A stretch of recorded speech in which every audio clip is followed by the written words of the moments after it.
Selamat petang, salam sejahtera. Hari ini aku terkejut dengan kenyataan daripada Zahid Hamidi.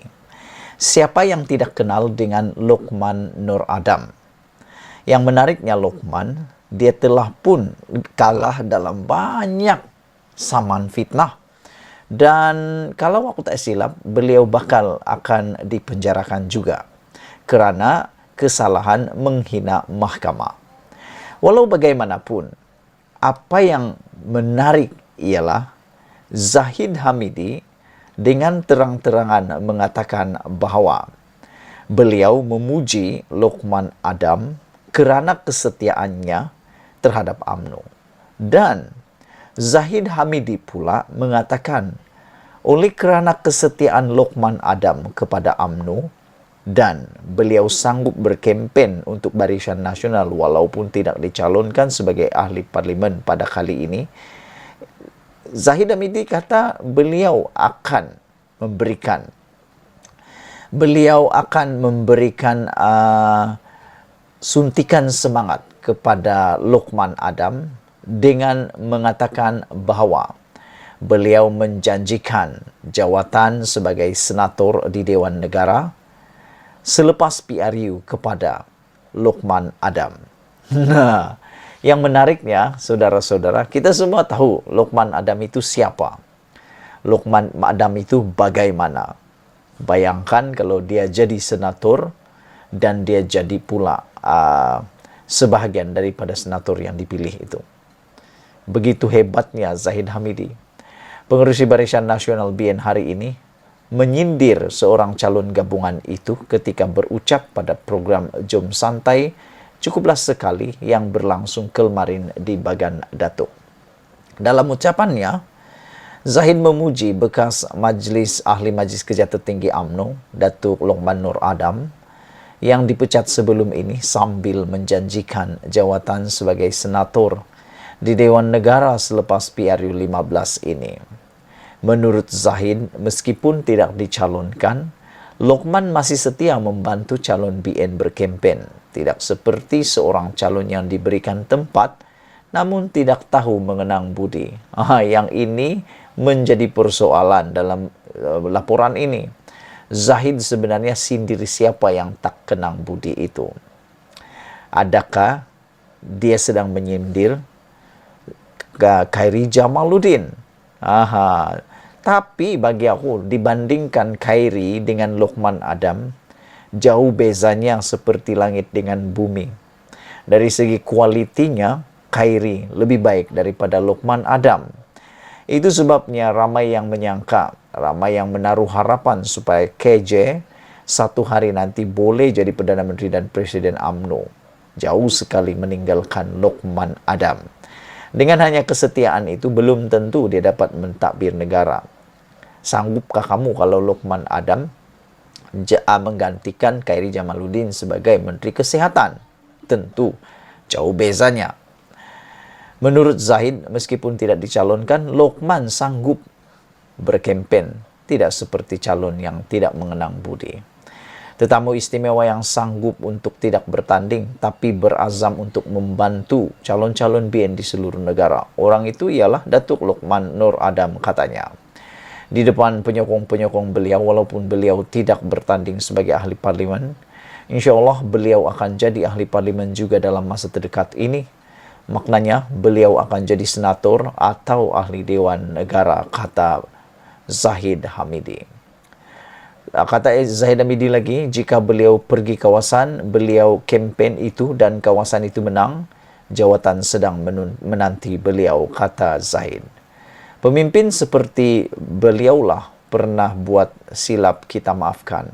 Sekarang sedang menebus kesilapan itu yang lebih baik daripada orang yang diberi tempat, tetapi tidak tahu mengenang budi, kata Zahid Hamidi. Saya tidak menyebut mana-mana yang masih hidup atau masih mati, kata Zahid Hamidi.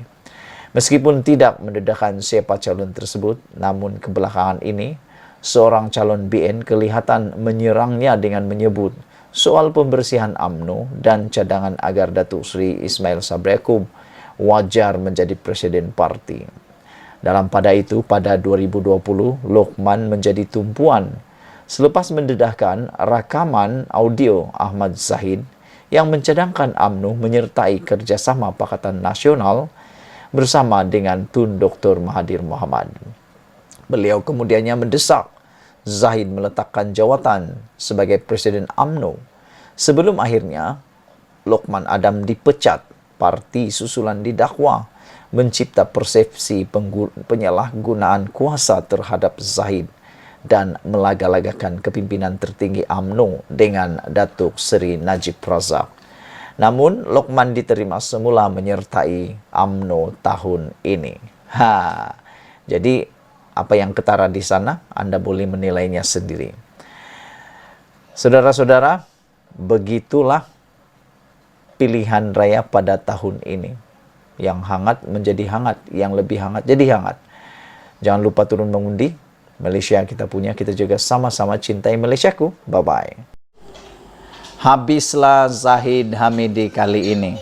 Apabila orang kuat, bekas orang kuat UMNO yang tak nak bertanding lagi, dedahkan pula perkara yang paling menarik tentang Zahid Hamidi, yaitu Nazri Aziz.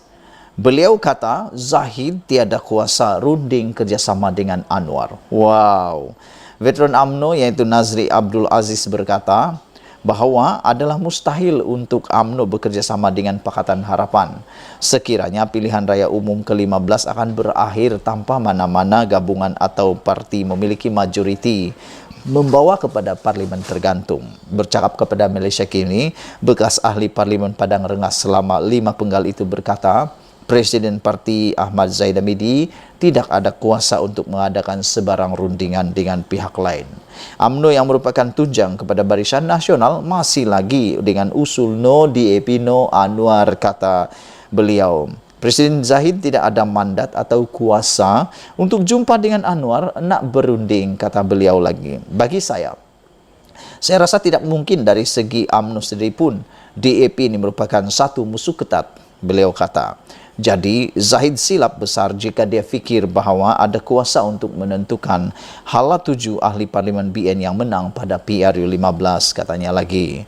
Sebelum ini, Presiden PAS Abdul Hadi mendakwa wujud muslihat antara UMNO dan BN dan PH dengan memastikan BN menang kurang kerusi untuk memberi kemenangan besar kepada PH. Dakwa Abdul Hadi, strategi berkenaan bertujuan memudah proses penggabungan antara BN dan PH untuk membentuk kerajaan persekutuan selepas PRU. Bekas Perdana Menteri Dr. Mahathir Mohamad turut membuat tuduhan serupa terhadap PH dan BN. Paksa tanda tangan SD adalah satu jenayah. Wah, ini satu menarik. Ini memang menarik. Sementara itu, Nazri juga berkata bahawa sebarang usaha untuk memaksa ahli parlimen BN untuk menandatangani surat aku janji atau SD adalah satu jenayah. Ada cerita yang mengatakan bahawa kita ada calon-calon yang diminta tanda tangan atau perjanjian, apa-apa perjanjian. Maknanya, esok dia boleh mewakili mereka untuk mengadakan sebarang rundingan. Ia satu tindakan jenayah bodoh untuk mengawal calon. Selepas mereka jadi ahli parlimen, kamu tidak boleh kawal mereka dengan memaksa menandatangani yang jelas melanggar hak mereka.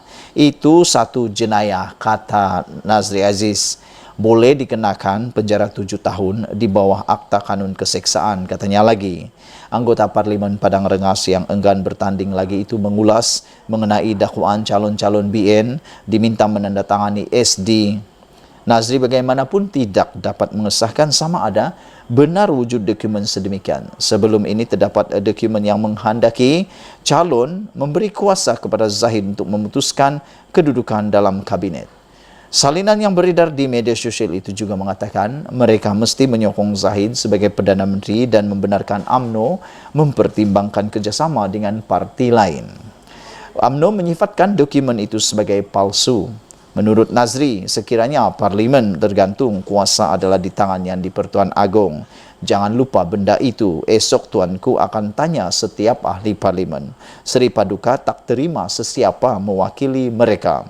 Tuanku juga akan tanya setiap orang dan ahli parlimen tidak boleh dirangkum sebagai satu kumpulan dan diberikan kuasa kepada presiden parti untuk tarik mereka menyokong. Jadi, kerja minta tanda tangan SD itu satu kerja bodoh, katanya lagi. Jangan lupa tinggalkan komen anda, tekan butang subscribe. Malaysia kita punya, kita jaga sama-sama, cintai Malaysiaku. Bye-bye.